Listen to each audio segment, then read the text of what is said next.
Hope I ఆత్మహత్యలు డిప్రెషన్ను అరికట్టే వినూత్న ఏఐ సాధనం హైటెక్ సిటీ టీ హబ్లో ప్రపంచ ఆత్మహత్య నివారణ దినోత్సవ సందర్భంగా తెలంగాణ ఐటీ మినిస్టర్ శ్రీధర్ బాబు విడుదల చేశారు. ఈ సందర్భంగా శ్రీధర్ బాబు మాట్లాడుతూ ఆత్మహత్య అనేది కేవలం ఒక వ్యక్తిగత విషాదం మాత్రమే కాదని అది ఒక కుటుంబాన్ని చిన్నాభిన్నం చేస్తుందన్నారు. స్నేహితులను కన్నీటిలోయలో ముంచేస్తుందని, సహోద్యోగులను, సమాజాన్ని తీవ్ర మానసిక వేదనలోకి నెడుతుందన్నారు. సమస్యల్లో స్వాంతన కలిగించే సాధనమే ఈ హోప్ ఐ ఏఐ టూల్ అని పేర్కొన్నారు. ప్రపంచ ఆరోగ్య సంస్థ ప్రకారం ప్రపంచవ్యాప్తంగా యువతలో మరణాలకు ప్రధాన కారణాల్లో ఆత్మహత్య ఒకటన్నారు. మానసిక ఆరోగ్యం గురించి సమాజంలో సరైన అవగాహన లేకపోవడం, సిగ్గు, భయం, మౌనం కారణంగా చాలామంది తమ బాధలను బయటపెట్టకుండా మౌనంగా సహించడమే చేయగలుగుతున్నారు, కానీ కాపాడే ప్రయత్నం చేయలేకపోతున్నామన్నారు. ఆ ప్రశ్న నుండి వచ్చిన సమాధానమే ఈ hope I artificial intelligence tool అని పేర్కొన్నారు. 1200 కోట్ల రూపాయలు, కెన్ యు ఇమాజిన్? 1200 కోట్ల రూపాయల ఫ్రాడ్స్. మనం చేసేది ఎక్కడికో వెళ్తుంది, అక్కడ ఉన్న పర్సన్స్ ని పట్టుకోవడం జరిగింది. అక్కడ చూస్తే ఏముండదు. మళ్ళీ ఎగ్జాంపుల్ చెప్తా, వెరీ వెరీ స్మాల్ ఎగ్జాంపుల్ ఎట్లా జరుగుతుంది అనేది. వైజాగ్ లో ఒక రిటైర్మెంట్ ఆఫీసర్ ఉంటాడు. అతని రిటైర్మెంట్ మనీ ఒక 2 కోట్లు వచ్చి పడ్డది అక్కడ ఆయన అకౌంట్ లో. సో పడగానే ఇంటెలిజెన్స్ సిస్టమ్స్, సైబర్ క్రిమినల్స్ ఏం చేశారంటే దాన్ని అండర్స్టాండ్ చేసుకున్నారు. సో వాళ్ళకు ఆ పూలింగ్ అవన్నీ చాలా హై అండ్ టెక్నాలజీ అన్నాడు. వాళ్ళు వాడేది పడగానే ఓహో ఇక్కడ 2 కోట్లు పడ్డది. సో ఈ started blackmailing, nude calls అని అంటుంటారు చూసారా. సో దానికి ఏదో న్యూడ్ కాల్ చేసి ఫోటోగ్రాఫ్ చేసి దాన్ని బ్లాక్ మెయిల్ చేయడం స్టార్ట్ చేశారు. చేయగానే సో సరెండర్ అయ్యాడా, ఒక సైబర్ క్రైమ్ అయింది అక్కడ. సో ఫైన్ అయిన తర్వాత ఈ బ్లాక్ మెయిల్ చేయగానే ఇతను ఒక్కొక్క విడతలుగా 2 కోట్ల రూపాయలు పంపించడం జరిగింది. ఎట్లా, ఎక్కడికి వెళ్ళాలి? మళ్ళీ ఎవరో ఒకరికి వెళ్ళాలి కదా. మళ్ళీ నేను పంపుతున్నానంటే ఒక్కొక్కరికి వెళ్ళాలా లేదా? ఆ వెళ్ళే అకౌంట్ క్రిమినల్ ఉండకుండా చూసుకుంటాడు. ఎప్పుడు గుర్తుపెట్టుకోండి, క్రిమినల్ కాకుండా చూసుకుంటాడు. ఆ క్రిమినల్ కాకుండా ఎట్లా చూసుకుంటాడంటే ఈ పెరుగుతాం. ఆ సందర్భంలో ఆర్టిఫిషియల్ ఇంటెలిజెన్స్, మనము తెలుగులో కూడా కృత్రిమ మేధ అంటాం. మేధాశక్తికి సంబంధించి ఆర్టిఫిషియల్ గా క్రియేట్ చేస్తూ ఒక సాంకేతిక పరమైన పరిష్కార మార్గాన్ని ఏర్పాటు చేయాలని మరి ఒక వాటిని తీసుకురావడం అనేది ఒక జర్నలిస్ట్ గా, సీనియర్ జర్నలిస్ట్ గా, మరి టెక్నాలజీని చదువుకోకున్నప్పటికీ టెక్నాలజీని అర్థం చేసుకొని దాన్ని ఏ విధంగా ఉపయోగించుకోవాలని ఒక యాప్ని తయారు చేయడం అనేది చాలా విశేషం. ఉదయపూర్వకంగా అభినందించాలి. 10 మందికి మేలు చేయాలనే ఒక సంకల్పం ఉండడం అనేది దాని ముఖ్య కారణం. దాదాపు 2022 సంవత్సరంలో మనకున్న సమాచారం మేరకు 1,70,000 మంది ఆత్మహత్యకు పాల్పడ్డారు.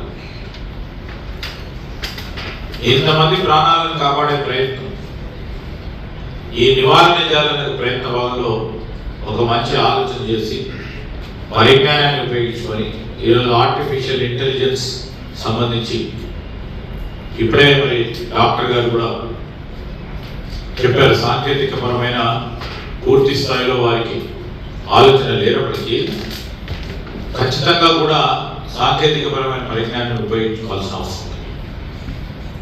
ప్రతి 100 మందికి, ప్రతి 1000 మందికి ఎంతమంది ప్రపంచ WHOకు సంబంధించిన సంస్థ ఏ విధమైన మనకు ఆదేశాలు ఇచ్చిందో అంతమంది సైకియాట్రిస్ట్ లేరు.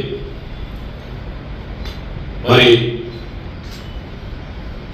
అభివృద్ధి చెందిన దేశాల్లో ఒక ప్రధానమైన స్కూల్లో కానీ, ఒక ప్రధానమైన విశ్వవిద్యాలయాలు కానీ, లేకుంటే పెద్ద బహుళజాతి సంస్థలు కానీ ఒక సైకియాట్రిస్ట్ సంబంధించిన వ్యవస్థ ఉంటుంది. ఆ వ్యవస్థ ఈరోజు మనం అంతమంది సైకియాట్రిస్ట్ని ఇయ్యలేకపోతా ఉన్నాము. వ్యవస్థలో ఆ విధమైన మరి ఆలోచన ఇంకా ఇవ్వడలేదు కనుక టెక్నాలజీని ఉపయోగించుకుని ముందుకు పోయే ప్రయత్న భాగంలో ఇది ఉపయోగపడుతుందని ఇది హోప్ ఏఐ, ఈ యాంటీ సూసైడ్ మెంటల్ హెల్త్కు సంబంధించిన బాట్ని ఉపయోగించుకొని సైకియాట్రిస్ట్ ద్వారా కానీ, లేకుంటే నేరుగా ఎవరైతే ఆ వ్యక్తి పరంగా ఉన్న మరి సంకేతాలు ఏవైతే ఉంటాయో దాన్ని నిర్దిష్టంగా ముందుకు తీసుకెళ్లే ప్రయత్నంలో వారిని నివారించే ప్రయత్నంలో గొప్పగా ఉపయోగపడతాయని ఆశిస్తా ఉన్నాం. తప్పకుండా అయినారెడ్డి గారు వారి మిత్రులు చేసిన ప్రయత్నం సఫలీకృతమై అనేక మంది ప్రాణాలను కాపాడుతుందని. జర్నలిస్టు ఒక యాప్ని తీసుకురావటం, ఒక బాట్ని నిర్మాణం చేసి ఈరోజు ఎవరైతే విషాదంలో ఉండి జీవితంపై విరక్తి పుట్టి విజయాలను సాధించలేకను లేకుంటే మానసిక ఒత్తిడి ద్వారా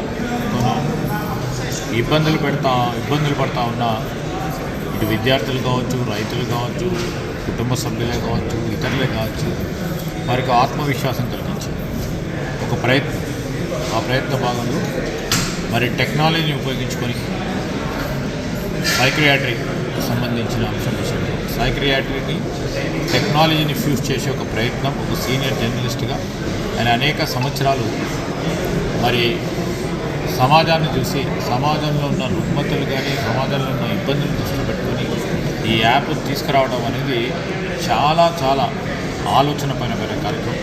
ఇది అందరికీ ఉపయోగపడుతుందని, ప్రత్యేకంగా మానసిక ఒత్తిడిలో ఉన్న వ్యక్తులకు ఉపయోగపడి వారికి ఒక విశ్వాసాన్ని కలిగించే ప్రయత్నంలో ముందుకెళ్తారని ఆశిస్తూ వారికి విశ్వాసం మా సైబరాబాద్, హైదరాబాద్, అదేవిధంగా మొత్తం యావత్ రాష్ట్ర పోలీస్ యంత్రాంగంతో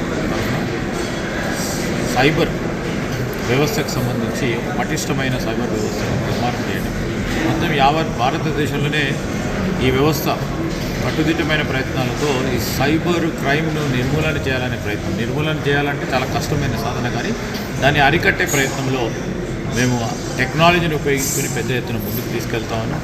గత 2-3 సంవత్సరాల నుంచి చూస్తూ ఉంటే సైబర్ నేరాలకు సంబంధించి మరి నేరాలు చేసిన వారిని అరెస్ట్ చేయటం, వారికి శిక్ష పడటం, దానికి తోడు మరి చాలా వరకు ఎందుకంటే ఫినాన్షియల్గా ఇబ్బంది పడిన వారికి మళ్ళా దాన్ని రికవరీ రిస్ట్రీమ్ చేసే ప్రయత్నంలో తెలంగాణ పోలీసు యంత్రాంగం మరి అప్రమత్తంగా పనిచేస్తూ ఉంది. మరి అనేక విధాల చర్యలు కూడా తీసుకుంటాం.